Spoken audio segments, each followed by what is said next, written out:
اللهم إني أسألك علما نافعا.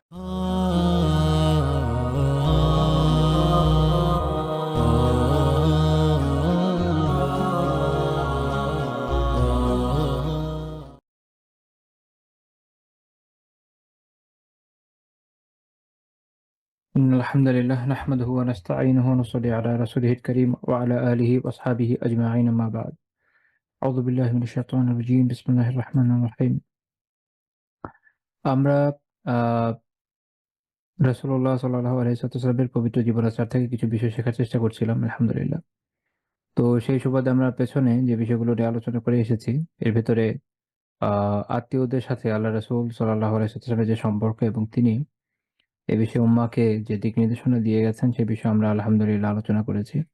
আজকে আমরা গতদিনই আমরা একদম শেষের দিকে যে জিনিসটা আলোচনা করছিলাম সেটা হচ্ছে আ মেহমানদের হক আদায় করা বা একজন মেজবান হিসেবে যিনি মেহমানদারি করেন সেই হিসেবে আল্লাহ রাসূল সাল্লাল্লাহু আলাইহি ওয়াসাল্লাম কিভাবে দৃষ্টান্ত স্থাপন করে গিয়েছেন। আমার গলাটা মনে হয় আজকে একটু বেশি বসা। যাই হোক এজন্য আগেই দুঃখিত। তো আ তারপর এরপরে আমরা ওই প্রসঙ্গে আজকে ইনশাআল্লাহ তাআলা আরো কিছুদূর আলোচনা করব। আ গতদিনের পর থেকে। গতদিন আমরা সেই যে বিষয়টা আলোচনা করেছিলাম সেটা হচ্ছে অতিথি সেবার যে আবশ্যক হওয়ার বিষয়টা এটা নিয়ে আমরা আলোচনা করেছি। আজকে আমরা যেখান থেকে শুরু করব সেটা হচ্ছে প্রত্যেক মুসলিমই আতিথেয়তা পাবার হকদার। প্রত্যেক মুসলিমেরই একটা হক আছে যে সে যদি কারো অতিথি হয় সে আতিথেয়তার সেবা পাবে। ইসলাম এই হককে তার জন্য নির্ধারণ করে দিয়েছে। ইমাম আবু দাউদ রাহিমাহুল্লাহ তাআলা হাদিস উল্লেখ করেছেন যে রাসূলুল্লাহ সাল্লাল্লাহু আলাইহি ওয়াসাল্লাম বলেছেন, লাইলাতুত তাইফ হাক্কুন আলা কুল্লি মুসলিম প্রত্যেক মুসলিমের উপরে আ বা প্রত্যেক মুসলিমের জন্য ১ রাত আ মেহমানদারি এটা হচ্ছে আবশ্যক। ফামান আসবাহা বিফিনাইহি ফাহুয়া আলাইহি দাইন। এখন কেউ যদি কারো আ প্রাঙ্গণে এরকম উপস্থিত হয় কোনো মেহমান, সে এই যে তার মেহমানদারি এটা তার জন্য একটা আ ঋণের মতো হয়ে যায়। ইনশাআ ইকতাদা যদি সে চায় সে ঋণকে শোধ করবে। ওয়া ইনশাআ তারাকা যদি সে চায় পরিত্যাগ করবে। এটার মানে হলো যে যদি দিনের উপর আমল করে তাহলে সে অবশ্যই এই দিনকে আদায় করবে। কারণ আপনার যে দুঃখিত আপনার যে দাইন আপনার যে ঋণ এটাকে আদায় করবেন। আর যদি আপনি দিনদার না হন বা আপনার মধ্যে ওই দিনদারিটা না থাকে, ওই সহমর্মিতা না থাকে, আ আল্লাহ তাআলার ভয় না থাকে, রাসূলুল্লাহ সাল্লাল্লাহু আলাইহি ওয়াসাল্লামের আনুগত্যের ইচ্ছা আকাঙ্ক্ষা না থাকে, সেক্ষেত্রে তো চাইলে সে কি করবে? তরক করবে। যেরকম দেখা যায় যে কারো উপর যখন ঋণ থাকে যার মধ্যে আখিরাতের প্রেরণা আছে সে নিজ দায়িত্বে সে ঋণকে শোধ করার চেষ্টা করে। অন্যদিকে যার মধ্যে এই প্রেরণাটা নেই, সে কিন্তু ঋণ শোধ করতে চায় না, সেটা তরক করে। কিন্তু এর মানে এই না যে তরক করাটা ভালো। এটা একটা সিচুয়েশন বলা হচ্ছে যে হ্যাঁ, চাইলে সে তখন এটা করবে। করার মাধ্যমে সে উত্তম মানুষে পরিণত হবে। সে একটা ওয়াজিব বিধান আদায় করবে। আর যদি না করে এটার মাধ্যমে সে দেখা যাবে যে আম এ একজন তুলনামূলক ছোট লোকের মানুষ হিসেবে পরিগণিত হবে।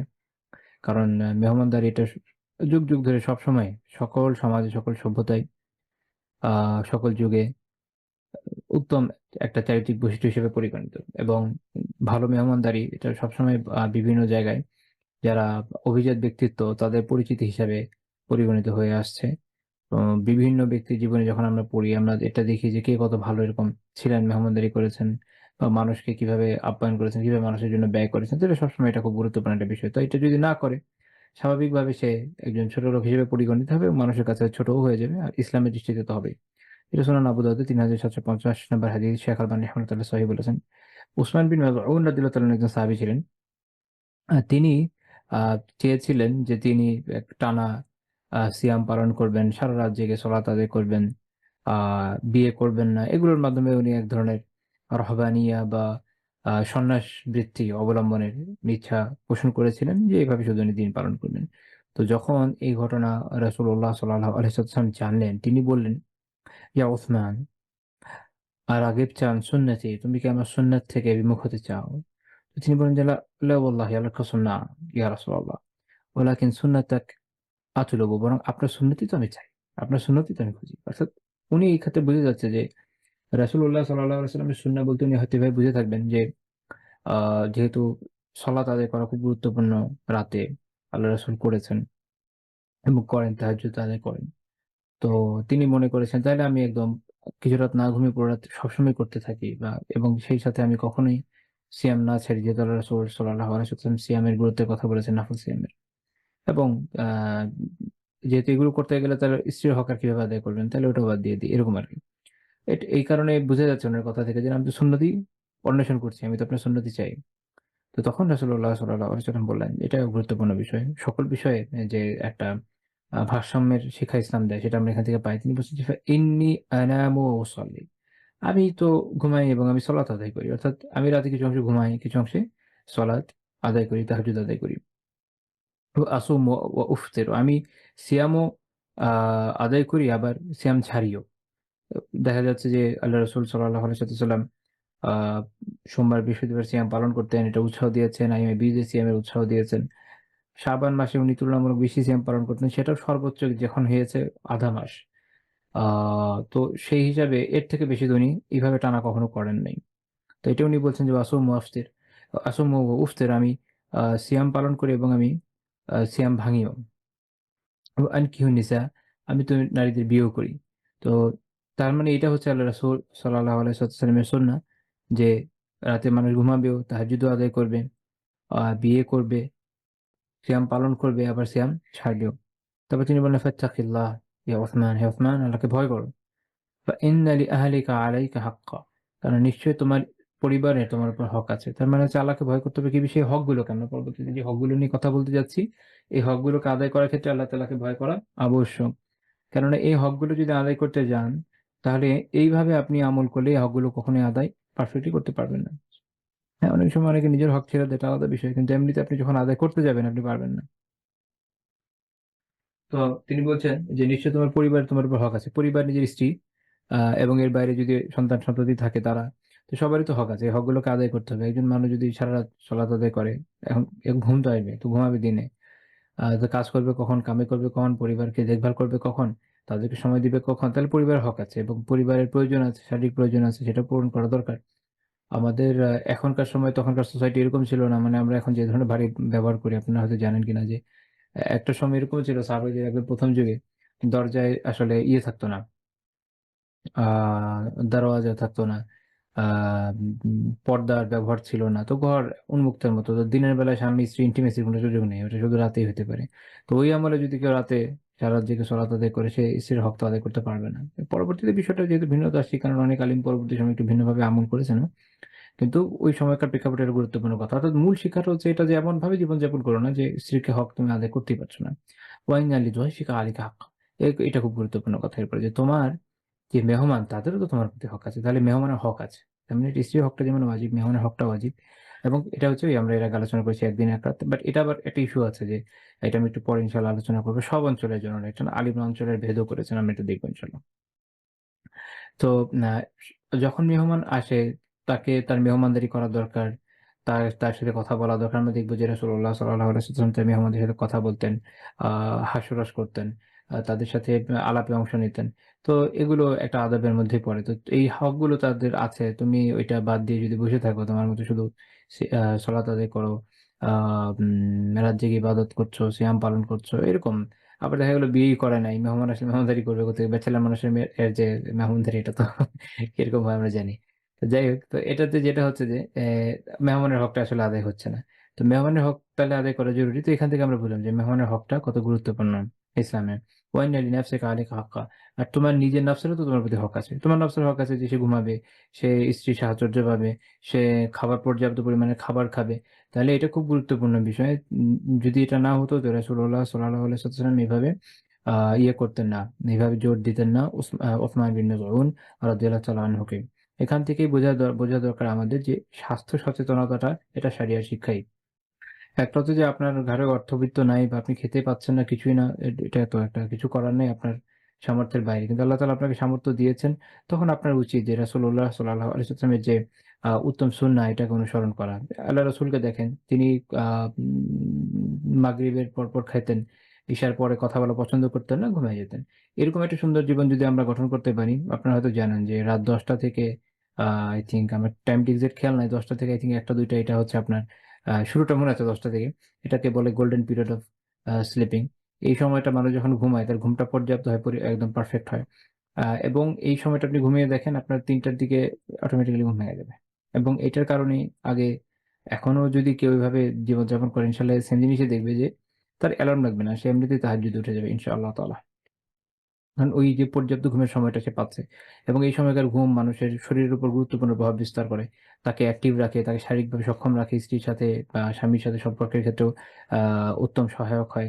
এরকম বিভিন্ন ক্ষেত্রে সে বেনিফিট পাচ্ছে। কারণ তার শরীরের অনেকগুলো বিষয় এই সময় সক্রিয় থাকে।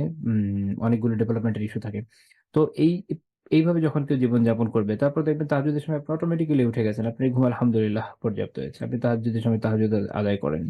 তারপরে ফজর পড়েন, সকালে জাগেন, ইশরাক পড়েন, সলাতুল দুহা, ইশরাক পড়েন। তারপরে আপনি সকালটা সুন্দর অ্যাক্টিভলি সময় কাটান। দুপুরবেলায় খুব টায়ার্ড ফিল করলে ০.৫ ঘন্টা একটা হালকা আ বসে আধা শোয়া হয়ে বা শুয়ে আপনি একটু বিশ্রাম নেন। তারপর দেখবেন যে ইনশাআল্লাহ তাআলা আপনি অনেক বেশি অ্যাক্টিভলি আপনার সময়টাকে কাটাতে পারছেন এবং আপনার যে শরীর তার হকটা এখানে আদায় হচ্ছে। ৩ বেলা আপনি খেতে পারছেন আলহামদুলিল্লাহ। তো এখনকার আমাদের যে অবস্থা হয়েছে আমরা সারারাত জেগে বসে থাকি, রাতের বেলা উল্টাপাল্টা খাই। এখন আমাদের শরীরকে তো রাতের বেলা খাওয়ার জন্য আল্লাহ তাআলা বানান নাই। মানে এটার সিস্টেম এমন না, যুগ ধরে মানবজাতি এভাবে চলেনি। তো আপনি এজ এ রেজাল্ট আমাদের এখন কমন সমস্যা গ্যাস্ট্রিকের সমস্যা। সেদিন দেখলাম যে শুধুমাত্র কোনো একটা কোম্পানির গ্যাস্ট্রিকের ওষুধ কয় কোটি টাকার জন্য বিক্রি হয়। আমি ভুলে গেছি বিশাল সংখ্যক। আমি মনে নাই আমার। আপনারা হয়তো দেখে থাকবেন। তো মানে এত বিপুল পরিমাণ আ ওষুধ বিক্রির কারণ হচ্ছে এই জায়গাতে আমরা স্বাস্থ্যগতভাবে এত বাজে অবস্থায় পড়েছি। এবং এটা শুধু আপনি ডায়েট করে বা এটা কম খেলাম, ওটা বেশি খেলাম এটা দিয়ে হবে না। আপনার পারফেক্ট একটা জীবনাচার দরকার এবং সেটা আপনি সুন্নাতে পাচ্ছেন। যে এই সময়টা সজাগ থাকা, এই সময়টা ঘুমানো, এই সময়টা অহেতুক অপব্যয় না করা। আ এবং খাবার ক্ষেত্রে আমরা পরে ইনশাআল্লাহ দেখব যে খাবার ক্ষেত্রে কতটুকু খাবেন, কতটুকু খালি রাখবেন। এগুলোর যে বি বে অ্যা বিষয়গুলো রয়েছে। মানে আমরা তো আসলে খাওয়ার জন্য বাঁচি না, বাঁচার জন্য খাই। এবং ইসলামের শিক্ষাটা এরকমই। রাসূলুল্লাহ সাল্লাল্লাহু আলাইহি ওয়াসাল্লাম কিছু খাবার খুব পছন্দ করতেন। আপনারা দেখবেন যেমন এক ধরনের খাবার পছন্দ করতেন যেটা অনেকে লাউ অনুবাদ করে বাট আপনারা জানেন যে আরবদের জিনিস আর আমাদের জিনিস আসলে এক না। আরবে যারা কখনো যদি গিয়েও থাকেন হয়তো আপনারা ওখানে যদি একটা উদাহরণ দিই, ওখানে যে শসা আছে যদি শসা খেয়ে থাকেন তাহলে বাংলাদেশের শসা খেয়েছেন। তাইলে বুঝতে পারবেন যে যদি নামে শসা, দুটোর মধ্যে পার্থক্য কোন জায়গায়। তো যাই হোক ওই লাউ জাতীয় এক ধরনের খাদ্য উনার খুব পছন্দ ছিল। উনার পছন্দ ছিল হচ্ছে বকরির যে ঘাড়ের আ মাংস এগুলো উনার খুব পছন্দ ছিল। উনি যখন পেয়েছেন আলহামদুলিল্লাহ খেয়েছেন। সত্য কথা। কিন্তু এই যে কখনো খুব ভালো খাবার খেলে এনজয় করেছেন, এটা তো কোনো ক্ষতি নেই। এটা করেন। কিন্তু এর মানে এই না যে আপনি একদম ফুল টাইম এই যে মানে এখন যেটা আমরা একটা নিয়ে এসেছি যে ফুড লাভার। দিনরাত ২৪ ঘন্টা পড়ে আছে খাবারের পিছনে। একে জিজ্ঞেস করছে, ওকে জিজ্ঞেস করছে। আমার এই যে পরিচিত বন্ধু-বান্ধবদের মধ্যে এমন কেউ আছেন যারা ঢাকা শহরের এমন কোন এরিয়া মেবি বলতে পারবে না যে এখানে অমুকটা ভালো রেস্টুরেন্ট বা অমুকটা না। অর্থাৎ এক্সপ্লোর করছে, যাচ্ছে, খাচ্ছে। এই যে একটা জীবন, এটা আসলে অ্যা ইসলামের কাম্য জীবন কিনা এটা একটা প্রশ্ন। কারণ আমরা যেটা বলছিলাম যে আমরা তো আসলে কি আল্লাহ তাআলা বানিয়েছেন কেন ইবাদতের জন্য। ইবাদত করব এবং এটা আমাদের মুখ্য কাজ এবং বাকি কাজগুলো হচ্ছে এটা সহায়ক। এই সহায়কের মধ্যে রয়েছে আমাদের শরীরের যে আমাদের নফসের, আমাদের শরীরের, আমাদের জিসমের যে হকগুলো আছে এগুলোকে আদায় করা। এগুলোকে আমরা যখন করব ওটা করতে গিয়ে আমরা উত্তম পরিমাণে খাবার খাবো যেটা আমাদের শরীরের জন্য উপকারী হবে এবং যতটুকু প্রয়োজন অতটুকু খাবো। এখন এইটার যে আধিক্যতা, এটার যে বিলাসিতা, সেটা ওই বিলাসিতার মধ্যে একসময় পড়ে যায়, যেটা সরাসরিভাবে বৈধতার সীমাকে অতিক্রম করে। তো এই বিষয়গুলো আমাদের খেয়াল রাখা উচিত। একটা মানুষ শুধু খাওয়ার জন্যই বেঁচে থাকবে এটা আসলে হইতে পারে না।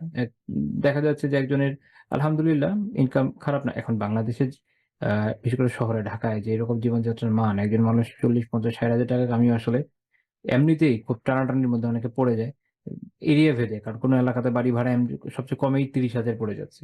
এখন চাইলে ওখান থেকে তারা সরতে পারছে না। তো আমি একটা আ গ্রস একটা হিসাব দিই। তো এখন এই অবস্থায় হয়তো তার জমছে না। আচ্ছা। তারপরেও যা পকেটে ছিল ওটা খেয়ে উড়িয়ে দিচ্ছে। এটা কিন্তু মানুষ করছে। তারপরে দেখা যাচ্ছে যে আম যার আলহামদুলিল্লাহ ভালো জমে। দেখেন এমন এরিয়াতে হয়তো থাকছে ৮-১০ হাজারের মধ্যে চলে যাচ্ছে। তার ১০-২০,০০০ টাকা জমে যায়, থেকে যায়। খেয়ে উড়াচ্ছে। বিভিন্ন জায়গায় খাচ্ছে। এই জায়গায় যাচ্ছে, ওই জায়গায় যাচ্ছে, খাচ্ছে আর খাচ্ছে। এবং ওই যে Facebook এ ছবি আপলোড করো, মানুষকে দেখাও। আল্লাহ আলাম কি বেনিফিট এটার? এটা করার মাধ্যমে এক তো মানুষের বদনজরে পড়ছেন। কারণ অনেক মানুষ খেতেও পাচ্ছে না এগুলো দেখে তাই সে হাহুতাশ করছে, খারাপ লাগছে তার। আম অপচয় হচ্ছে, বিলাসিতা হচ্ছে। কোন দিক দিয়ে খায়া আছে? তো উম খুব প্রয়োজন হলো প অফিস থেকে একটা আ অনুষ্ঠান আছে or এনিথিং দরকার গেলেন এটা একটা বিষয়। এইরকম একদম ফুল টাইমার খাবারের জন্য উৎসর্গিত প্রাণ হওয়াটা এটা আসলে মুমিনের সিফাত না। এ থেকে আমাদের বের হয়ে আসা উচিত। বরং এই টাকা দিনের জন্য ব্যয় করেন, আল্লাহর জন্য ব্যয় করেন।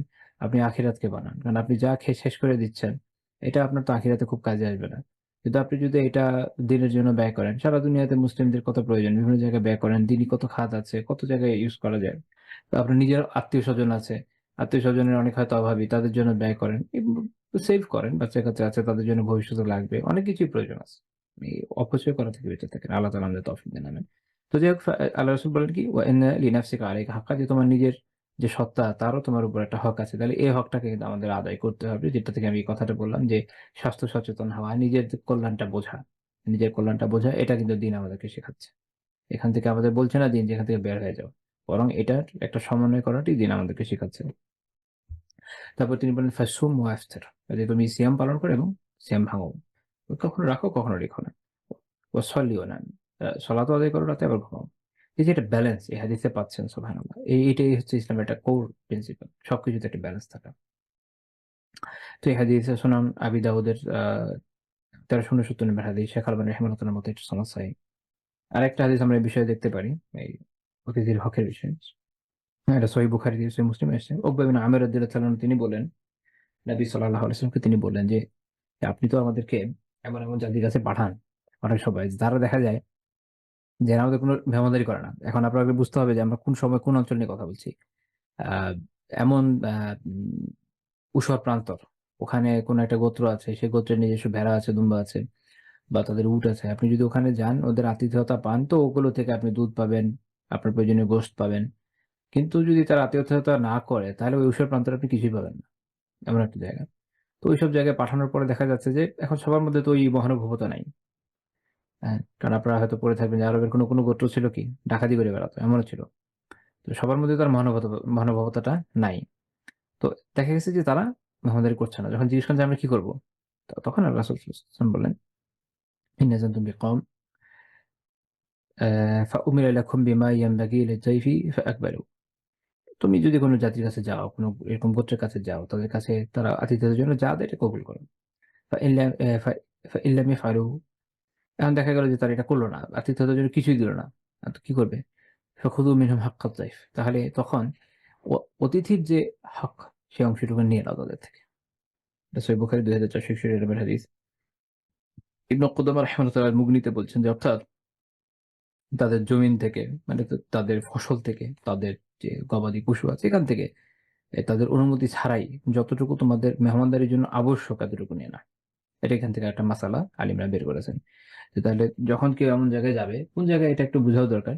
তো এটা হলো কি আ ইয়ের ক্ষেত্রে এই মাসালাটা হচ্ছে যখন কেউ এরকম ঊষর অঞ্চলে, প্রত একদম প্রত্যন্ত গ্রামাঞ্চলে এসব জায়গায় যাচ্ছে যেখানে কোনো কি নাই, যেখানে বাজার নাই, যেখানে থাকার জন্য মসজিদ নাই, এরকম জায়গাগুলা। এগুলোতে গেলে শহরের জন্য। শহরে আলহামদুলিল্লাহ বাজার আছে, শহরে মসজিদ আছে। গভীর রাতে অনেক সময় জিনিসপত্র পাওয়া যায়। সেখানে এই মাসালা এপ্লিকেবল না। এই মাসালাটা হচ্ছে কোথাকার? সেটা হচ্ছে যখন কেউ এরকম প্রত্যন্ত অঞ্চলে যাবে, প্রত্যন্ত অঞ্চলে কোনো গোত্রের কাছে যাচ্ছে, থাকার জন্য জায়গা দরকার ওখানে, খাবার দরকার। এখন তারা মেহমানের হক আদায় করতে আগ্রহী না। তো তখন এটা শরিয়ার, এমনিতে তো শরিয়াতের বিধান এইটুকু, এটা যে কারো অনুমতি ছাড়া তার জিনিসপত্র নেওয়া জায়েজ নাই। কিন্তু এই জায়গায় এটা হলে ব্যতিক্রম। যেমন কোনো স্ত্রীর দেখা গেল যে সে তো তার স্বামীর যদি তার খরপোশ একদমই না দেয়, দেয়ই না। তার প্রয়োজন যতটুকু অতটুকু সে না বলে নিয়ে নিতে পারে। যেমন হিন্দ রাদিয়াল্লাহু তাআলা আনহাকে রাসূলুল্লাহ সাল্লাল্লাহু আলাইহি ওয়াসাল্লাম আবু সুফিয়ান রাদিয়াল্লাহু তাআলা থেকে নেওয়ার জন্য নির্দেশ দিয়েছিলেন। যতটুকু প্রয়োজন। তাহলে হচ্ছে কি আবার এখানে কোনো ইয়ে করা যাবে না, বাড়াবাড়ি করা যাবে না। দেখা গেল যে, যে কয়জন লোক আছে তাদের এই এতটুকু দুধ দহন করলে এই বকরি থেকে বা এই উট থেকে তাদের হয়ে যাচ্ছে, অতটুকু নিয়ে নিবে। অতটুকু ফসল নিয়ে নিলে তাদের হয়ে যাচ্ছে, নিয়ে নেবে। এটার জন্য তার কোনো জরুরত নেই, তাদের অনুমতি নেয়। এটা তার হক।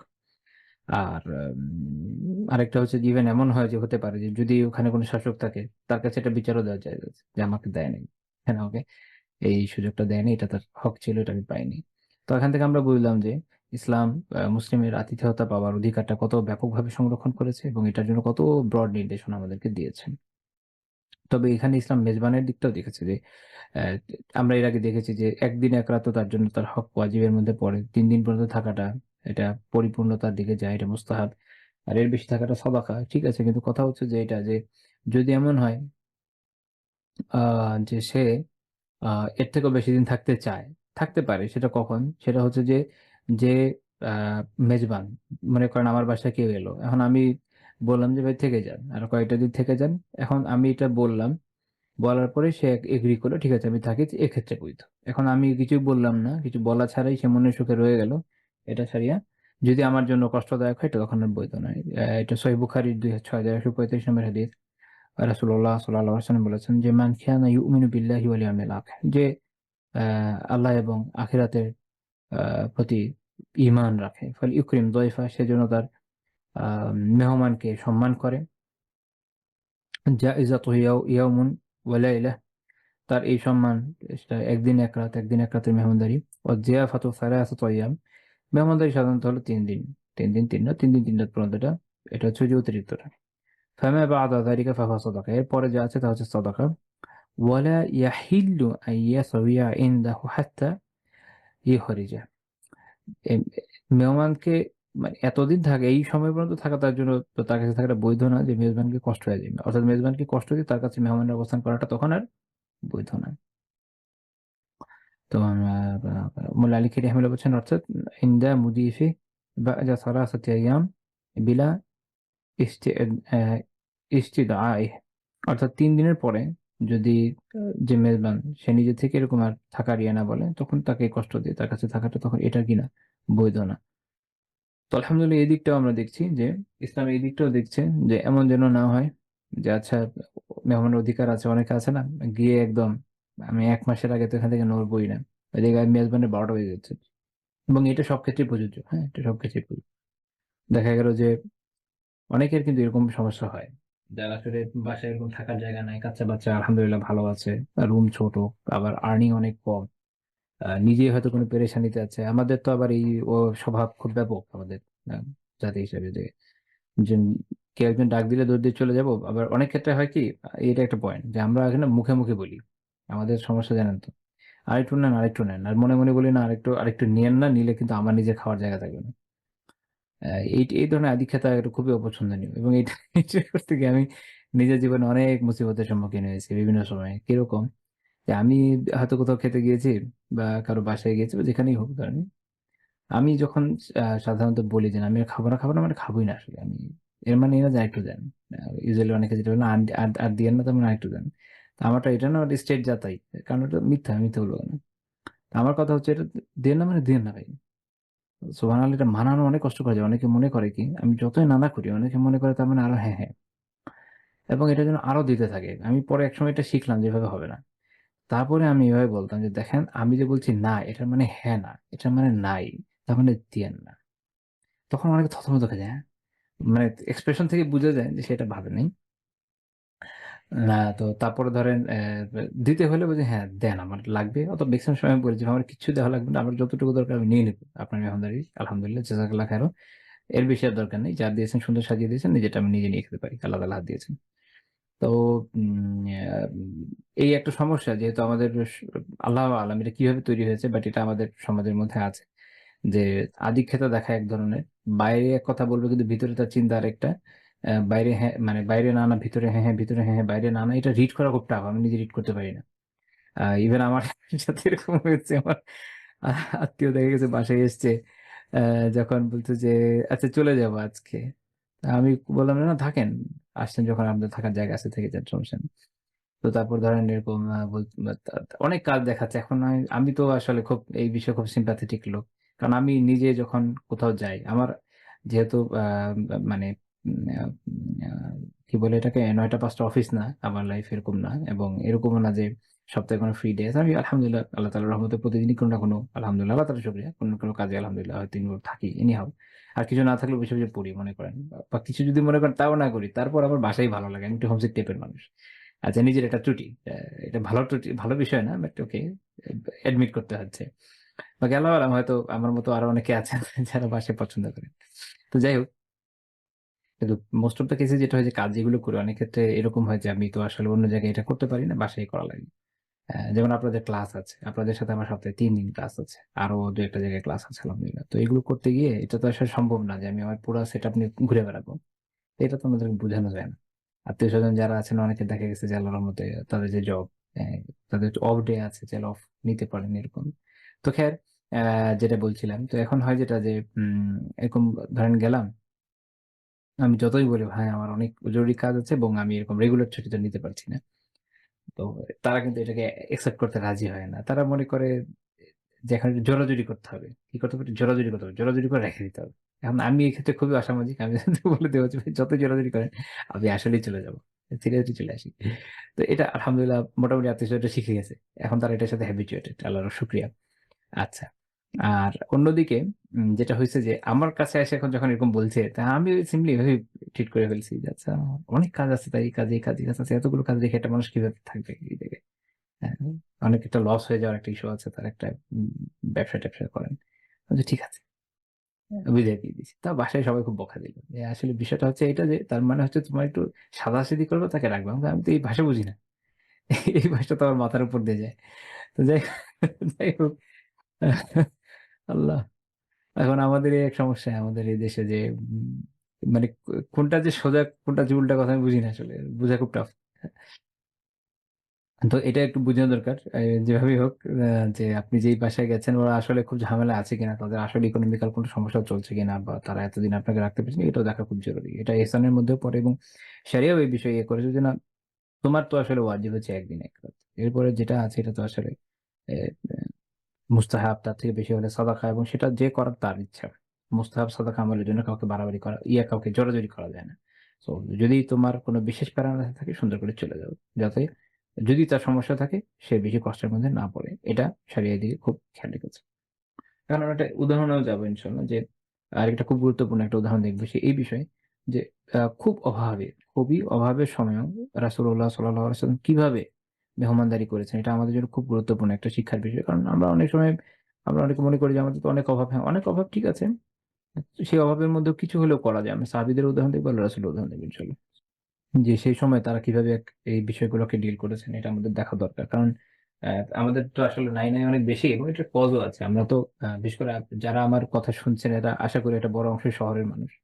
শহরে আমাদের অনেক কিছুরই একটা এক্সট্রা কস্ট আছে। আমি জানি না এখন গ্রামের কি অবস্থা আল্লাহু আলাম। বাট আমি যখন আমি ২০০৩ সাল পর্যন্ত একটু উপজেলা মফস্বল শহর বিভিন্ন এরিয়াতে দেখেছি। বাবা নিজের দাদু বাড়িতে দেখেছি। তাদের ভালো বিষয় ছিল এরকম যে ইভেন অনেকদিন পর্যন্ত আ যখন দেশের ভিতরে যে খালগুলোতে পানি-টানি ছিল। আমি এরকম দেখেছি যে তাদের ধান হয়তো নিজেদের জমিতে, মাছ কেনা লাগতো না। ইয়ে থেকে খাল থেকে ধরে ফেলতো। মুরগি পালতো, কবুতর পালতো। উম এখন যদি আপনি মনে করেন একটা বাছুর জবাই দিবেন এটা একটু টাফ কেস। এটা একটু দামি বিষয়। এটা তো পারবে না। বাট ওভারঅল বাকি বিষয়গুলো তারা নিজেদের উৎপাদন থেকেই তাদের হয়ে যেত। আর খুব অল্প টাকা তাদের এক্সট্রা কোনো কাজে লাগতো। কখনো এটা ওইটা লবণ-টবণ এগুলো কিছু বিষয় কেনা লাগতো। ওটা তো বানাতে পারত না। তারপর ধরেন কাপড়-চোপড় কেনা এগুলা। আমাদের তো এরকম না। আমাদের একদম ছোট থেকে ছোট জিনিস। ইভেন একটা পলিথিন অনেক সময় কেনা লাগে বিভিন্ন প্রয়োজনে। তো এটা হচ্ছে আমাদের সিচুয়েশন। তো এজন্য আমি বলব যে এখন একজন লোকের অনেক কামাই আছেই দেখেই সে অভাবে নাই এরকম মনে করার কোনো কারণ নেই। যেটা অনেক সময় অনেকে মনে করেন। এটাও একটা বিষয় যে যারা গ্রামের দিকে থাকেন তারা অনেক সময় একটা অ্যামাউন্ট এর আর্নিং শুনে যারা শহরে থাকে মনে করে যে সে তো অনেক কামাচ্ছে। কিন্তু আসলে ওই জায়গায় তার অবস্থা টাইট। সংসার চালাতে গিয়ে শেষ একদম সাইজ হয়ে যাচ্ছে। এটা আসলে যারা ওই সিচুয়েশন এ নাই তারা বুঝবে না। কিছুদিন এনে রেখে দিলে যে নিজের হাতে খরচ করতে দিলে বুঝা যাবে যে আসলে শহরের লাইফটা কিরকম টাফ হয়ে যায়। যাই হোক আমরা আমাদের মূল আলোচনায় আসি। কিন্তু মূল পয়েন্ট আমি যেটা এখানে বলতে চাচ্ছি যে সেটা হচ্ছে যে আপনি শহরে থাকেন তখন আপনার সাপেক্ষে এবং গ্রামে থাকলে আপনার সাপেক্ষে। প্রত্যেক জায়গাতেই যার সাপেক্ষে মানুষের অভাব থাকে। সাপেক্ষ। এটা আসলে একেক দেশ, একেক জাতির, একেক অবস্থা অনুযায়ী আসলে ভ্যারি করবে, তাই না? আমাদের দেশে ধরেন এডুকেশনের কস্ট আমাদের দেশের আ চিকিৎসার কস্ট অনেক কম, অনেক চিপ। এটা আপনি যদি ইয়েতে চলে যান, আপনি যদি ইউরোপে যান, ইউএস যান তাহলে আপনি বুঝবেন যে কস্ট কাকে বলে। ইউরোপ বলতে ইউএসএ যান আপনি তাহলে দেখবেন কত কস্ট। ইংল্যান্ডে যান দেখবেন কত কস্ট। সোশ্যালিস্ট কান্ট্রি গুলো ছাড়া। ওরা তো অন্য বিষয়ে অন্য ব্যবস্থা রেখেছে। তো এইজন্য কস্টিং এর বিষয়ে মানুষের খরচ কিভাবে কি হবে এটা আসলে ভ্যারি করবে। যেকোনো জায়গায় যেকোনো অবস্থায় যদি আপনি দেখা যাচ্ছে যে আপনার আসলে ইকোনমিক্যালি আপনি একটু স্ট্রাগল করছেন। এই যে অভাবে আছেন। এর মধ্যেও মেহমানদারি যে করা যায় এবং কিভাবে করতে হয় এটা আমরা আল্লাহ রাসূল সাল্লাল্লাহু আলাইহি ওয়াসাল্লামের আদর্শ থেকে এবং সাহাবীদের আদর্শ থেকে দেখব। তো এই বর্ণনা করেছেন মিকদাদ রাদিয়াল্লাহু তাআলা আনহু।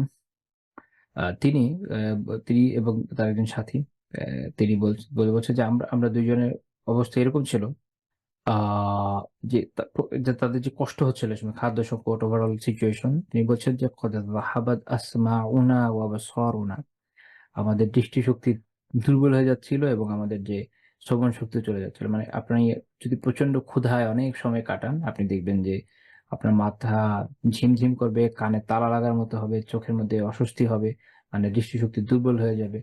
এটি এরকম হয়। এটা অনেকটা লম্বা সময় না খেয়ে থাকলে প্রচন্ড কষ্টে মানুষের এই সিচুয়েশন হয়। আর আমার মতো যাদের সাইনোসাইটিস আছে, একদিন রোজা রাখলে মোটামুটি কাছাকাছি সিচুয়েশন তারা হয়তো ফেস করে থাকবেন। আল্লাহ তাআলা আমাকে এবং আপনাদের সবাইকে এই বিষয়ে সহায়তা করেন। এই মুসিবতটা দূর করে দেন, আমাদের শিফা দান করেন। আমিন। আচ্ছা। তো তখন তারা কি করলেন? তিনি বলছেন যে আমরা রাসূলুল্লাহ সাল্লাল্লাহু আলাইহি ওয়াসাল্লামের যে বিভিন্ন সাহাবীরা তাদের কাছে গিয়ে বিষয়টা বলতে লাগলাম যে আমাদের এই অবস্থা, আমাদের খাদ্য দরকার। অ্যান্ড তারা তারা কেউই এ বিষয়ে তাদেরকে সাহায্য করতে পারলেন না। কারণ তারা নিজেরাও ওই সময় খুব অভাবের মধ্যে ছিলেন, বা যাদের কাছে ওনারা গিয়েছেন, সবার কাছে তো নিশ্চয়ই যান না, একটা শহরে অনেক মানুষ থাকে। যাদের কাছে গিয়েছেন তারা এ বিষয়ে সাহায্য করতে পারলেন না। তো তখন তারা শেষ পর্যন্ত রাসূলুল্লাহ সাল্লাল্লাহু আলাইহি ওয়াসাল্লামের কাছেই চলে গেলেন। তো অ্যা তখন তিনি যেটা করলেন, রাসূলুল্লাহ সাল্লাল্লাহু আলাইহি ওয়াসাল্লামের কাছে তিনি তাদেরকে তার পরিবারের ওখানে নিয়ে গেলেন, নয়তো বাড়িতে নিয়ে গেলেন। নিয়ে আ তিনি তাদেরকে আ ৩ টা অন্স, ৩ টা ছাগল ৩ টা ছাগল দান করেন। অর্থাৎ এমনি দিয়ে দিলেন এরকম না, তাদেরকে এগুলোর দায়িত্ব দিয়ে দিলেন। দেখেন কিভাবে, মানে আপনি হেল্প তো কতভাবে করতে পারেন। এটাও একটু দেখার বিষয় যে রাসূলুল্লাহ সাল্লাল্লাহু আলাইহি ওয়াসাল্লাম যেভাবে দিচ্ছেন, এখন আমাদের কাছে কেউ হেল্পের জন্য আসলো। এখন আমি বললাম যে, "ঠিক আছে ভাই, আমি তো হেল্প করতে পারবো। ওটা আমার তো এত সামর্থ্য নাই। আমি আপনাকে এক কাজ করি, একটা কাজে লাগাই যে আপনি কাজটা করেন। এখান থেকে আমার এই বেনিফিটটা আসবে, ওখান থেকে আমি আপনাকে এই পরিমাণ দিব। তাহলে আপনার একটা উপকার হয়ে যায়।" আমাদের অবস্থা হচ্ছে এরকম। এটা যখন আপনি করবেন না, তখন যে সাহায্য চেতে আসে সে বলবে যে কত ছোট লোক। সে আ এমনি তো দিতে পারত। তার জায়গায় আমাকে খাটাচ্ছে। এই হচ্ছে আমাদের সমস্যা। এবং আমাদের তো শুকরগুজার হওয়া উচিত ছিল। ভাই কিছুই করতে পারছিলাম না, কাজ পাচ্ছিলাম না। আলহামদুলিল্লাহ একটা সুযোগ হয়েছে। এরকম। তো আল্লাহ রাসূল কি বললেন তাদেরকে? তিনি বললেন যে, "তোমরা দুধ দহন করবে। দুধ দহন করে মানে খাবারও দিয়ে দিলেন। নির্দেশনা দিয়ে দিলেন।" তো তারা এটা করতে লাগলেন। তারা যেটা করতেন যে তারা আ দুধ দহন করতেন এবং প্রত্যেকে যার অংশটা খেয়ে নিয়ে একটা অংশ আল্লাহ রাসূল সাল্লাল্লাহু আলাইহি ওয়াসাল্লামের জন্য রেখে দিতেন। তাদেরও একটা সুন্দর বৈশিষ্ট্য। তো রাসূলুল্লাহ সাল্লাল্লাহু আলাইহি ওয়াসাল্লাম রাত্রে আসতেন। এবং এটা খুব সুন্দর এখানেও একটা শেখার জিনিস আছে। মিকদাদ রাদিয়াল্লাহু আনহু বলছেন, আ فيجيء من الليل فيسلم تسليما لا يوقظ نائبه ويسمع اليقظان। রাসূলুল্লাহ সাল্লাল্লাহু আলাইহি ওয়াসাল্লামের এই সুন্দর বৈশিষ্ট্য আমাদের শিখতে হবে। আরেকজনকে কিভাবে ডিস্টার্ব না করে একটা কাজ করা যায়। তিনি বলছেন যে তিনি এমন স্বরে সালাম দিতেন, এসে সালাম দেওয়াটা জরুরি, সুন্নাহ। সালাম দিবেন। এমন স্বরে সালাম দিতেন যে, যে জেগে আছে সে শুনত। যে ঘুমিয়ে আছে তার কোন ডিস্টার্ব হতো না। সুবহানাল্লাহ। এটা একটা শেখার বিষয় আমাদের। আচ্ছা। তারপরে তিনি এসে মসজিদে থাকতেন যেহেতু উনারা, তিনি এসে সালাত আদায় করতেন। হতে পারে তাহিয়াতুল মসজিদ আদায় করতেন। তারপরে তিনি দুধ পান করতেন। তো এক রাতে কি হলো? তাকে শয়তান ওয়াসওয়াসা দিল। কি? যে তুমি আ উনি উনার অংশ খেয়ে ফেলছেন অলরেডি। মেঘদাদ রাদিয়াল্লাহু আনহু। তো শয়তান ওয়াসওয়াসা কি দিল যে রাসূলুল্লাহ সাল্লাল্লাহু আলাইহি ওয়াসাল্লাম তো আনসারীদের কাছে গেলে তাদের অনেক এটা ওইটা হাদিয়া তোফা উনারা দেয়নি। খাবার-টাবার দিবেনি। আ এই এত একটু দুধ আছে, এটা কি দরকার? খেয়ে উনি তো অনেক কিছু খেয়ে আসবেন। মানে এরকম। কিন্তু আসলে ওই সময় তো খুব ক্রিটিক্যাল সময় যাচ্ছিল। খুব স্বাভাবিক যে হয়তো অনেক সময় আমরা যে দেখেছি যে সাহাবীরাও সবসময় যে আল্লাহর রাসূলকে ভাবে মেহমানদারি করতে পেরেছেন এরকম না। তাদেরও তো অনেক ক্রিটিক্যাল সময় গিয়েছে। যাই হোক। তো তিনি কি করলেন? এই ওয়াসওয়াসায় ওইটুকু খেয়ে ফেলেছেন। যখন একদম পুরো খেয়ে ফেলেছেন এবং তার মনে হয়েছে এখন তো আর বের করা যাবে না, খেয়ে ফেলেছেন। তখন তো শয়তান তার আগের ওয়াসওয়াসায় নাই। শয়তান তো শয়তান। শয়তান কি করবে তখন? আরেকটা নতুন ওয়াসওয়াসা দিবে। এখন নতুন কি ওয়াসওয়াসা দিচ্ছে? শয়তান বলছে যে, "তোমার ধ্বংস কি করলা তুমি এটা? রাসূলুল্লাহ সাল্লাল্লাহু আলাইহি ওয়াসাল্লামের দুধ খেয়ে ফেলছো।" তিনি এখন যখন জানবেন এসে যে তুমি তার ভাগের দুধটুকু খেয়ে ফেলছো, তিনি তো তোমার জন্য কি করবেন? বদদোয়া করবেন। তোমার তো সর্বনাশ হয়ে যাবে। তোমার ইহকাল ধ্বংস হয়ে যাবে, পরকাল ধ্বংস হয়ে যাবে। এইভাবে আরকি।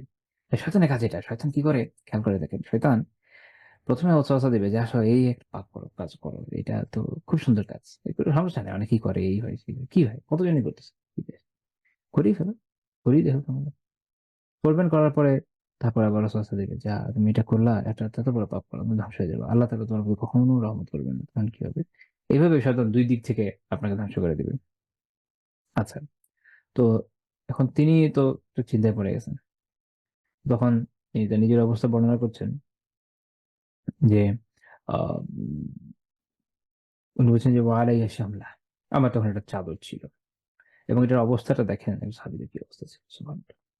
তিনি বলছেন যে, "ইযা ওয়াদা'তুহা আলা কাদামাইয়া খারাজা রাসি।" যদি এটা আমি আমার ২ পা ঢাকি আমার মাথা বের হয়ে যায়। ওয়া ইযা ওয়াদা'তুহা আলা রাসি খারাজা কাদামাইয়া। আমি যদি এটা আমার মাথা ঢাকি আমার পা বের হয়ে যায়। তো উনি একবার মানে এটা দিয়ে উনি উঠানামা করছেন, ওনার ঘুম আসতেছে না টেনশনে।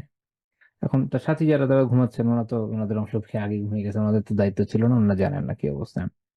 তো যথারীতি রাসূলুল্লাহ সাল্লাল্লাহু আলাইহি ওয়াসাল্লাম আসলেন। এসে যথারীতি সালাত আদায় করলেন।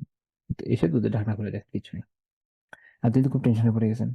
কারণ রাসূল কি করেন এখন? তো আল্লাহ রাসূল সাল্লাল্লাহু আলাইহি ওয়াসাল্লাম তার মাথা আসমানের দিকে তুললেন। আল্লাহ রাসূল সাল্লাল্লাহু আলাইহি ওয়াসাল্লাম অনেক সময় কি করতেন? আসমানের দিকে মাথা তুলে দোয়া করতেন।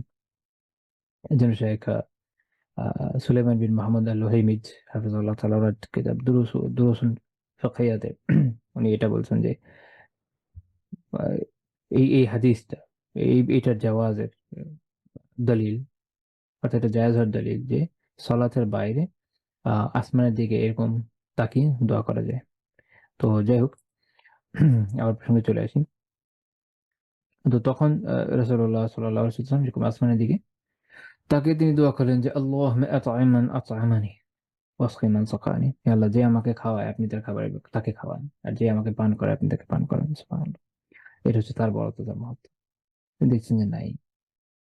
তাই বলে তিনি বদদোয়া দিচ্ছেন না, অভিশাপ দিচ্ছেন না। যেটা আমাদের অনেকের ক্ষেত্রে হয়। বাসায় আসলেন, খাবার-টাবার পেলেন না। এসে গিয়ে পুরো পরিবারকে গালিগালাজ করে অনেক উদ্ধার করে ফেলে।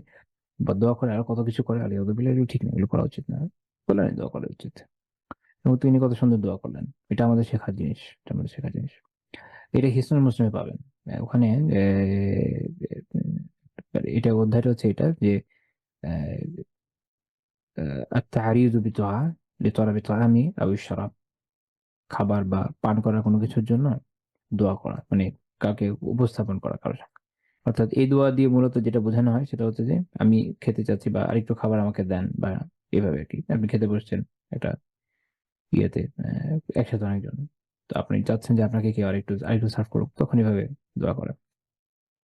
বাট এটা এমনিতে আপনার ব্যবহারের প্রয়োজন এইজন্য নয় যে আ যে জানে না সে বুঝবে না। স্বাভাবিক এটা। আর এছাড়া কেউ এই জায়গায় ব্যবহার করে যে যদি কেউ আপনাকে দাওয়াত খাওয়ায়, তার জন্য আপনি দোয়া করতে পারেন। এটা অনেক সময় করার কারণ অর্থটা ব্যাপক। যে আমাকে খাওয়ায় আল্লাহ আপনি তাকে খাওয়ান, যে আমাকে পান করায় আপনি তাকে পান করান। তাহলে আপনি যে কারো জন্য করতে পারেন যে এটা করায়। তো যেকোনো দাওয়াতে আপনি এটা করতে পারেন। সমস্যা নেই ইনশাআল্লাহ। তো তখন মিকদাদ রাদিয়াল্লাহু উঠলেন। তিনি তার চাদর গায়ে বাঁধলেন, ছুরি নিলেন, গিয়ে তিনি ভাবলেন যে বকরিগুলোর কাছে গিয়ে মানে যেটা সবচেয়ে মোটা তাজা এটা আমি আল্লাহ রাসূলের জন্য জবাই করে দিব। এটা আরেক অদ্ভুত বিষয়। যে তাকে রাসূলুল্লাহ সাল্লাল্লাহু আলাইহি ওয়াসাল্লাম বকরি দিয়েছেন হচ্ছে দুধ দহন করার জন্য। এখন তিনি কি করছেন? তিনি সেই বকরি যাচ্ছেন জবাই করতে যেন রাসূলুল্লাহ সাল্লাল্লাহু আলাইহি ওয়াসাল্লামকে বকরি খাওয়াতে পারেন। এখন আল্লাহ রাসূল তার এটার জন্য তাকে দেন নাই। তো কিন্তু ওই সময় উনার একটা মানে জোশ এসে গেছে, আমি এটা কিছু করি যে এই দোয়া শুনে যাবে এই দোয়াটা নিয়ে। যাই হোক, তো তিনি গিয়ে দেখেন যে যেটাকে তিনি কাটতে গেছেন ওটা দুধে পরিপূর্ণ আর সবগুলো দুধের বকরিতে প্রচুর দুধ। এটা আল্লাহ তাআলা নেন। এটা একটা মুজিজা। তখন তিনি গিয়ে একটা বাসন নিয়ে এসে দুধ দোয়ালেন। এমনভাবে করলেন যে একদম মানে এত দুধ আসলো উপরে একদম ফেনা হয়ে গেল। অনেক দুধ দোয়ালে একসময় এরকম হয়। তো তারপর তিনি আল্লাহ রাসূলের কাছে এটা নিয়ে গেলেন। তো তিনি জিজ্ঞেস করলেন যে, তুমি আল্লাহ রাসূলকে জিজ্ঞেস করছেন যে, এখন তুমি দেখছেন যে এখানে দুধ নাই। রাসূলুল্লাহর চিন্তা কি? যে তারা কি রাতে খেয়েছে আসলে? হয়তো তারা পায় নাই। সুধারণা। তিনি বলছেন, "আশারিবতুম শারাবাকুম লাইলা।" তোমরা কি রাতের দুধ খেয়েছো? দুধ পান করেছো রাতেরটা? তো তখন তিনি বললেন যে, "হে রাসূলুল্লাহ, আপনি খান। আপনি পান করেন।" তো তিনি পান করলেন, করে তাকে দিলেন। তিনি আল্লাহ রাসূলকে বললেন যে, "আপনি পান করতে থাকেন।" তো যখন রাসূলুল্লাহ সাল্লাল্লাহু আলাইহি ওয়াসাল্লাম একদম পরিতৃপ্ত হলেন আর তিনি বুঝলেন যে তার এই যে দোয়া, এই দোয়ার বরকতের ছেলে উনি পেয়ে গেছেন, দোয়াটা উনার জন্য হয়ে গেছে অলরেডি আলহামদুলিল্লাহ। তখন উনি মানে খুব খুশি হয়ে গেলেন। খুশি হয়ে মানে হাসতে একদম মাটিতে লুটিয়ে পড়লেন। তো তখন রাসূলুল্লাহ সাল্লাল্লাহু আলাইহি ওয়াসাল্লাম তো মোটামুটি বললেন যে, কি হয়েছে?" তো তিনি বললেন যে, "ইহদা অ্যা সাওআতিকা ইয়া মিকদাদ।" এটা কি তোমার দুষ্টুমির একটা অংশ? তুমি কি এই দুষ্টুমি করেছো কিনা? তো তিনি তখন জানালেন যে, "আমি এই কাজটা করেছি।" তো তখন রাসূলুল্লাহ সাল্লাল্লাহু আলাইহি ওয়াসাল্লাম বললেন যে, "হাযিহি রাহমাতুম মিনাল্লাহ।" এটা তো আল্লাহ তাআলার রহমত মাত্র। "আফালা কুনতা আযানতানি ফানুকিস সাহিবাইনা ওয়া ইউসিবান মিনহা।"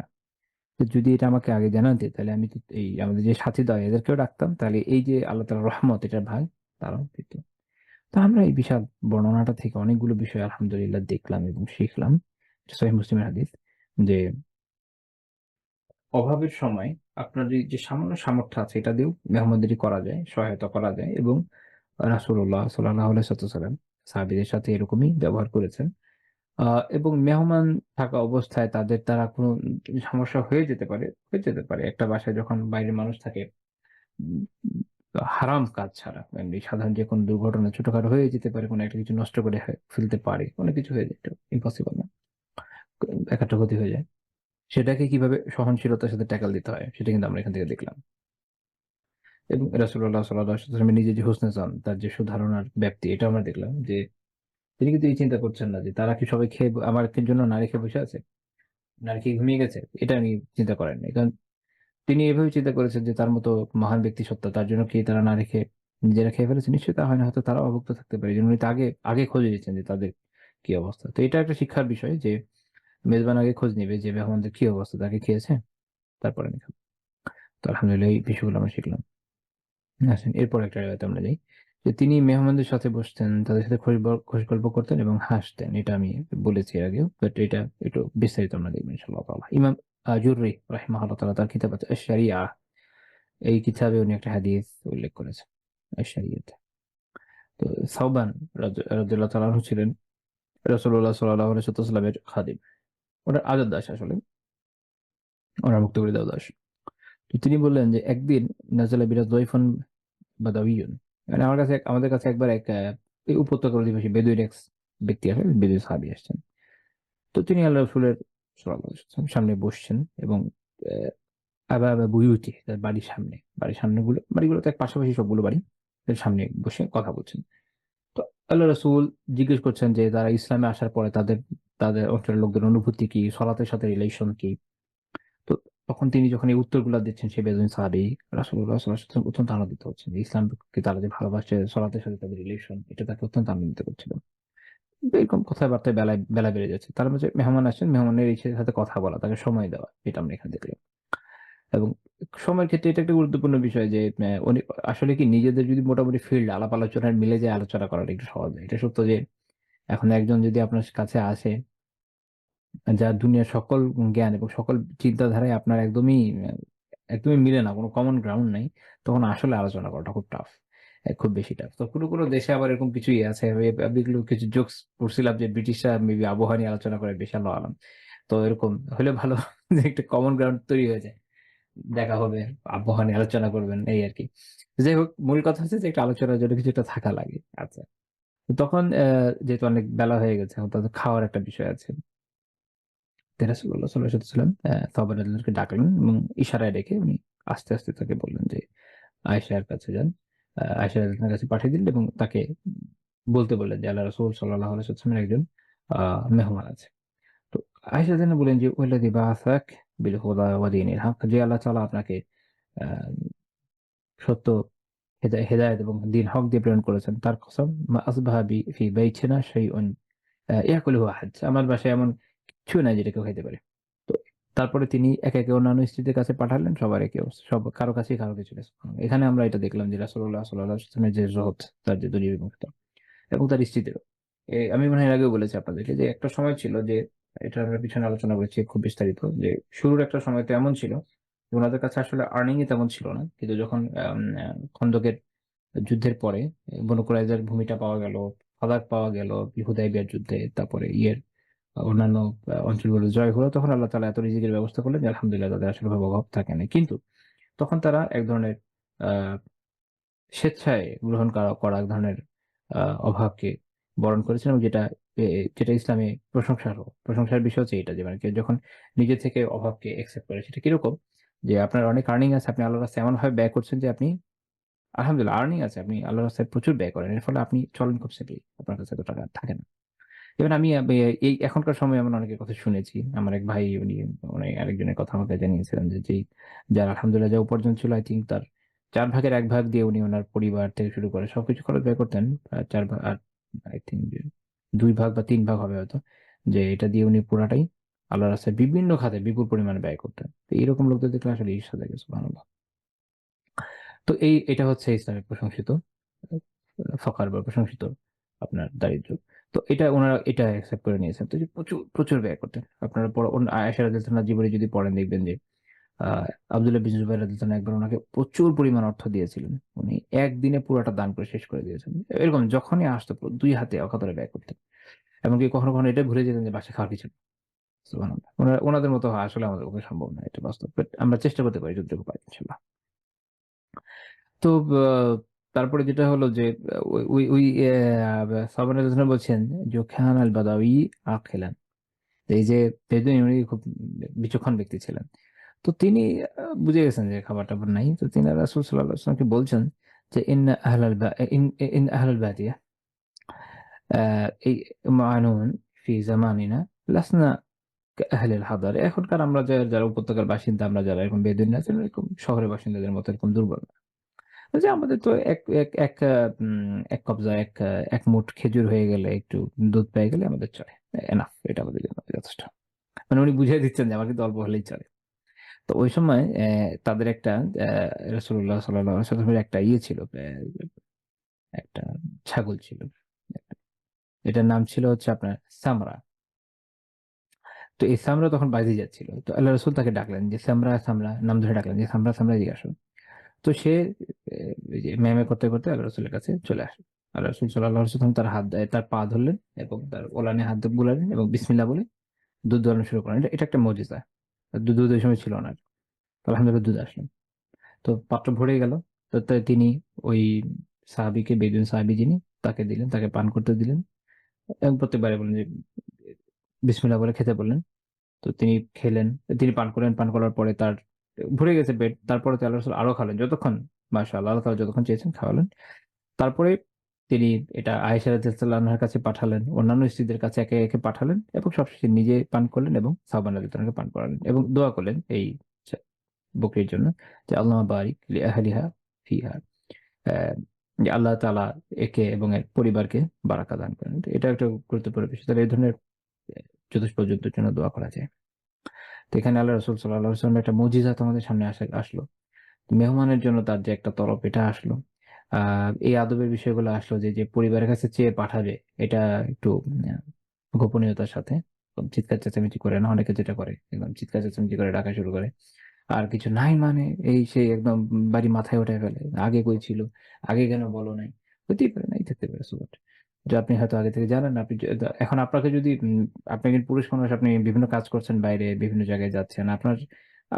আপনার আসলে এই সুযোগটা কোথায় যে আপনি সবকিছু উল্টায় দেখবেন। আবার ফ্যামিলিরও বিভিন্ন কাজ থাকে, হতেই পারে যে নাই। সিম্পল। তো এক্ষেত্রে যেটা হয় যে এটাও একটা আদব যে আপনি যদি মেহমানি বাসায় যান, আসার আগে অনেকক্ষণ আগে একটা ফোন দিবেন বাসায় যে আমি একটা মেহমান নিয়ে আসছি। আম খাবার কিছু আছে কিনা? নাস্তার কিছু আছে কিনা? না থাকলে কি আনা যায়? আহলিয়ার সাথে কথা বলবেন, সুন্দর করে কিনে তারপর বাসায় নিয়ে যাবেন। তাহলে ইনশাআল্লাহ তাআলা এই ধরনের কোন পরিবেশের বা এরকম কোন সিচুয়েশন আপনাদের মুখোমুখি হতে হবে না। এটাও আমরা দেখলাম যে কোন চতুষ্পদ জন্তুর জন্য দোয়াটা করা যায়। শেখ আলবানী রাহমাতুল্লাহ সিলসিলাতুস সহিহায় এটা সহিহ বলেছেন। ১৯৭৭ নম্বর হাদিস সিলসিলার। আচ্ছা, রাসূলুল্লাহ সাল্লাল্লাহু আলাইহি ওয়াসাল্লাম মেহমানদারি শুধু যে আ নিজেই আ সবসময় করতে পারতেন এরকমও না। কখনো এমনও হয়েছে যে তার আ ওই অবস্থাই ছিল না যে তিনি কোন রকম মেহমানদারি করবেন। আগে থেকেই জানতেন যে আমার কাছে আসলে ওই সিচুয়েশন নাই। আবার কখনো দেখা যাচ্ছে স্ত্রীদের কাছে পাঠিয়েছেন, তার কাছে কিছু নাই। তখন তিনি কি করেছেন? অন্যান্য সাহাবীদের কাছে সোপর্দ করেছেন যে তোমরা দেখো তোমাদের কারো কাছে আছে কিনা যে তার মেহমানদারি করতে পারে। এটা একটা গুরুত্বপূর্ণ বিষয়। বাকি এই শিক্ষা তো আমাদের জন্য এপ্লাই করা খুবই টাফ। এমন তো আসলে খুবই টাফ যে আমি মানে পরিচিত কারো বাসায় একজন মেহমান আসছে। বললাম যে, "ভাই আমার তো আসলে সামর্থ্য হচ্ছে না। আমি তো পারছি না। আমি পরিচিত একজনের বাসায় আপনাকে পাঠাবো নাকি থাকেন।" এটা এত অফেন্ডেড হবে। আর জীবনে আসবে না ভাই আপনার বাসায়। তো যাই হোক রাসূলুল্লাহ সাল্লাল্লাহু আলাইহি ওয়াসাল্লাম কিন্তু এই বিষয়গুলোকে এভাবে ডিল করছেন যে, ঠিক আছে আমার আমার নিজের বাসায় হচ্ছে না, আমার স্ত্রীর কাছে নাই। অর্থ খাবার-টাবার তো আমি অন্য কারো বাসায় পাঠাই দিই। আবু হুরায়রা রাদিয়াল্লাহু তাআলা একটা বর্ণনা করেছেন সহিহ বুখারী ৩৭৯৮ নম্বর হাদিস যে একবার একজন ব্যক্তি আসলেন। তো রাসূলুল্লাহ সাল্লাল্লাহু আলাইহি ওয়াসাল্লাম তার স্ত্রীদের কাছে পাঠালেন। কিন্তু তারা প্রত্যেকে বললেন যে, "মা মা'ানা ইল্লাল মা।" আমাদের কাছে পানি ছাড়া কিচ্ছু নাই। সুবহানাল্লাহ। এখানে আবার তার দুনিয়াবি এবং জীবনটা আমাদের সামনে চলে আসে। তো রাসূলুল্লাহ বললেন যে, "মান ইয়াজুম্মু আও ইউজিফু হাফা।" একে কে মেহমানদারি করবে? তো একজন আনসারী সাহাবী তিনি বললেন যে, "আমি করব।" তো তিনি তাকে নিয়ে আল্লাহ বাসায় চলে গেলেন এবং পরিবারকে বললেন যে, "আকরিমি যায়ফা রাসূলিল্লাহি সাল্লাল্লাহু আলাইহি ওয়াসাল্লাম।" আল্লাহ রাসূল সাল্লাল্লাহু আলাইহি ওয়াসাল্লামের যে মেহমান তার সম্মান করো। তো স্ত্রী বললেন যে, "আমাদের কাছে তো আমাদের বাচ্চাদের খাওয়ার কিছু নেই। বাচ্চাদের যে খাবার এটা ছাড়া আর কিছুই নেই। মানে তাদের নিজেদের খাবারও নাই। শুধু বাচ্চাদের খাওয়াটুকু রয়ে গেছে।" মানে এই অভাব। একজন সাহস করে নিয়ে গেছেন। হয়তো ভেবেছেন যে বাসায় কিছু থাকবে। কিন্তু গিয়ে দেখছেন যে বাসায় ইভেন নিজেদেরও খাওয়ার কিছু নাই। শুধু বাচ্চাদের খাবার আছে। সুবহানাল্লাহ! এই অবস্থা। এর মধ্যে সাহস করেছে। এটা হচ্ছে ইসার। এটা হচ্ছে অপরকে প্রাধান্য দেওয়া। এটা নিয়ে আমরা পরে দেখব। আল্লাহ তাআলা তাদের শানে একটা আয়াতই নাযিল করেছেন। তো তিনি বললেন যে, "তাহলে এক কাজ করো। এই বাতি জ্বালাও, খাবার দাও, বাচ্চাদেরকে ঘুম পাড়ায় দাও যদি ওদের ক্ষুধা লাগে। আর আ খেতে বসার সময় বাতি নিভিয়ে দিও।" তো তারা এটাই করলেন। খেতে বসার সময় বাতি নিভিয়ে দিলেন এবং হাত এমনভাবে নাড়াচাড়া করলেন যাতে মনে হয় যে অন্যরাও খাচ্ছেন। তো মেহমান বুঝেন নাই। তিনি তার মতো খেয়ে উঠে চলে গেছেন। কারণ অন্ধকারের মধ্যে তার বোঝা যায় না। পরের দিন যখন এই সাহাবী গেলেন তখন আল্লাহ রাসূল বলেন যে, "দহাইকা আল্লাহুল লাইলা আও আজিবা মিন ফাআলিকুমা।" তোমাদের কাজে উনারা কিন্তু বলেন নাই। এটা আল্লাহ তাআলা নিজেই তো আল্লাহ তাআলা সর্বজ্ঞ। তিনি জেনেছেন এবং আল্লাহ রাসূলকে জানিয়েছেন। তিনি বলছেন যে, "আল্লাহ তাআলা গতকাল রাতে তোমাদের কাজে হেসে দিয়েছেন, হেসেছেন বা আরেক অন্য বর্ণনা আছে বিস্মিত হয়েছেন।" আ তো এবং আল্লাহ তাআলা তখন এই আয়াত নাযিল করেছেন যে, "ওয়া ইউসিরুনা আলা আনফুসিহিম ওয়ালাউ কানা বিহিম খাসাসা" যে তারা নিজেদের অভাব থাকা সত্ত্বেও অপরকে নিজের উপর প্রাধান্য দেয়। "ওয়া মান ইউকা শুহ্হা নাফসি ফাউলাইকা হুমুল মুফলিহুন" আর যে তার নিজের যে শুহ থেকে আমি ব্যাখ্যা করব যে তার নিজের নফসের শুহ থেকে মুক্ত থাকে, বাঁচে, এরাই হচ্ছে সফল। এরাই সফল কাম হতে পারে। এই সাহাবী, আনসারী সাহাবী কে ছিলেন? ইবনে রাজাব রাহিমাহুল্লাহ বলছেন, ইবনে তিন রাহিমাহুল্লাহ বলছেন যে সাবিত বিন কাইস বিন শাম্মাস। সাবিত বিন কাইস বিন শাম্মাস রাদিয়াল্লাহু তাআলা আনহু। আর আল্লাহ তাআলা এই যে আয়াত নাযিল করেন, কি বলেন? ইউসিরুনা আলা আনফুসিহিম ওয়ালাউ কানা বিহিম খাসাসা। তাদের খাসাসা ইয়ানি হাজা। তাদের নিজেদের প্রয়োজন থাকার পরও তারা ইবনে কাসির রাহিমাহুল্লাহ বলছেন যে ইউকদ্দিমুনা আল মাহাওইজ আলা হাজাতি আনফুসিহিম ওয়া ইয়াবদাউনা বিন নাসি ক্বাবলাহুম বিহালি ইহতিয়াজিহিম ইলা যালিক। যে তারা অন্য যারা যাদের হাজতমন্দ, যাদের প্রয়োজন আছে তারা নিজেদের হাজতের উপর তাদের নিজেদের প্রয়োজনের উপর তাদেরকে প্রাধান্য দেয় এবং নিজেদের প্রয়োজন থাকার পরেও মানুষকে আগে দিয়ে শুরু করে। এখন এই শিক্ষা আমাদের আছে কিনা? কোরআনের এই আয়াতের এই শিক্ষা আমাদের আছে কিনা? নাই। আমরা সবার আগে নিজের প্রয়োজন দেখব। ভাই আমি চলতে পারছি কিনা, আমার হচ্ছে কিনা এগুলো সবকিছু নিয়ে আমি ডিসিশন নিয়ে হিসাব করব যে ভাই আমার এত টাকা এত টাকা আচ্ছা সব হইছে আলহামদুলিল্লাহ দেখি ৳৫-১০ বেঁচেছে আচ্ছা এবার আমি শোধ করি কাউকে বা কোনো একটা দিনের কাজে ব্যয় করি বা যেকোনো কিছুই হোক। নাই। এটা আমাদের মধ্যে নেই। এবং এই নাই থাকার কারণ হচ্ছে যে আমাদের শুহ আছে, শুহ। তো যেন আল্লাহ তাআলা বলছেন, "ওয়া মান ইউকা শুহহা নাফসিহি ফাউলাইকা হুমুল মুফলিহুন।" মুফলিহ সফল কারা? মান সালিমা মিনাশ শুহহি ফাকাদ আফলাহা ওয়া আনজাহা। যে শুহ থেকে বাঁচে সে সফল হয়, সেই নাজাত পায়। শুহ কি? আব্দুল্লাহ রাদিয়াল্লাহু তাআলা আনহু বলছেন, ইমাম ইবনে আবী শাইবা তার মুসান্নাফে উল্লেখ করেছেন যে, "এটা যাকাল বুখল" এটা হচ্ছে কৃপণতা। শুহ হচ্ছে কৃপণতা। তিনি বলছেন, "ওয়া বি'সা শাইউল বুখল" এই কৃপণতা কতই না খারাপ জিনিস। কৃপণতা বলতে আমরা খালি মনে করি কি সম্পদ খালি জমায় রাখবে আর আ একদমই ব্যয় করে না ওই খালি কৃপণ এরকম না। কৃপণতার অনেক স্তর আছে। অল্প থেকে নিয়ে অনেক বড় পর্যন্ত স্তর আছে। ফাথুল কাদির ইমাম শওকানি রাহিমাহুল্লাহ তাআলা সুরের ব্যাখ্যা করতে বলছেন আল বুখল মা'আল হিরস। আল বুখল মা'আ হিরস। আ লোভের সাথে যে মানুষের যে কৃপণতা থাকে এটা। এবং কেউ বলেছেন যে আশ-শুহু আসাদ্দু মিনাল বুখল। শুহ যে জিনিসটা এই যে এই যে লোভ এবং কৃপণতা নিজের জন্য রাখার একটা প্রেরণা, একটা অতিকামনা। এটা কৃপণতার চেয়েও খারাপ কেউ বলেছেন। মুকাতিল রাহিমাহুল্লাহ বলছেন, "শুহহু নাফসি হিরসু নাফসি।" এই যে নফসের যে শুহ এটা হচ্ছে কি? নফসের যে লোভ এবং এইটা একটা জাতিকে ধ্বংস করে দেয়।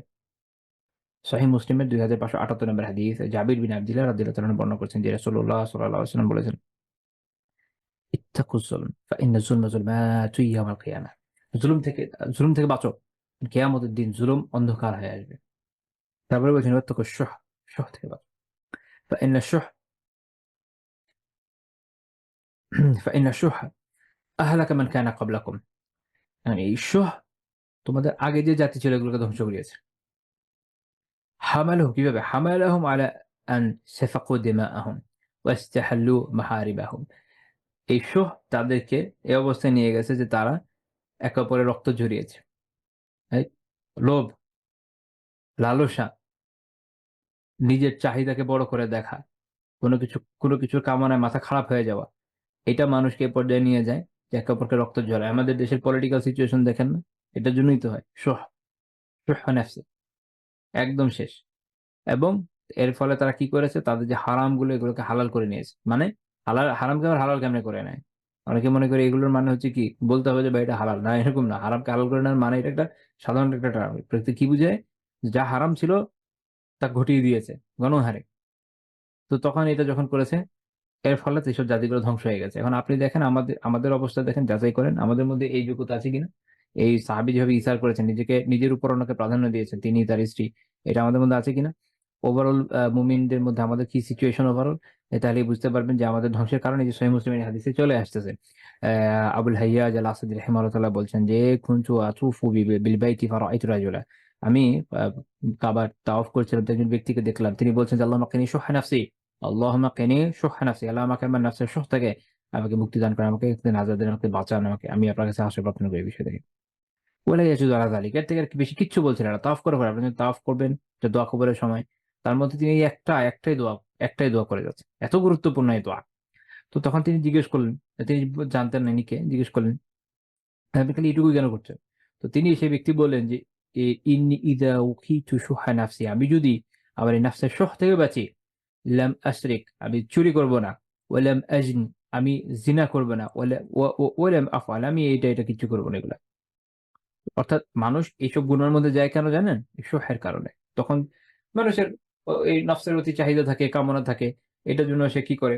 সে চুরি করে। তার নিজের টাকায় পোষাচ্ছে না।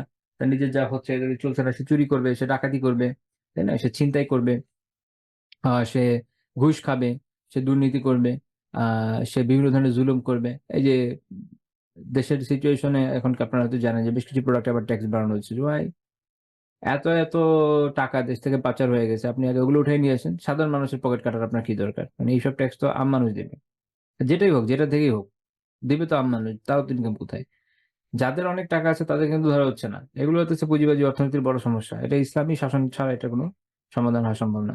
তো আহ যখন শহ থাকবে তখন এইসব দুর্ঘটনা ঘটবে। মানুষ টাকার জন্য হন্যে হয়ে যাবে, সম্পদের জন্য হন্যে হয়ে যাবে। এইসব সব পাপের মূল হলো শহ। এবং এইজন্যই আগে আমরা সহিহ মুসলিমের হাদিসে দেখলাম যে আল্লাহ রাসূল জানিয়ে দিচ্ছেন আগের জাতিগুলো ধ্বংসের কারণ হচ্ছে এই শহ। শহ যখন না থাকবে তখন আপনি অপরকে প্রাধান্য দিতে পারবেন। শহ থাকলে পারবেন না।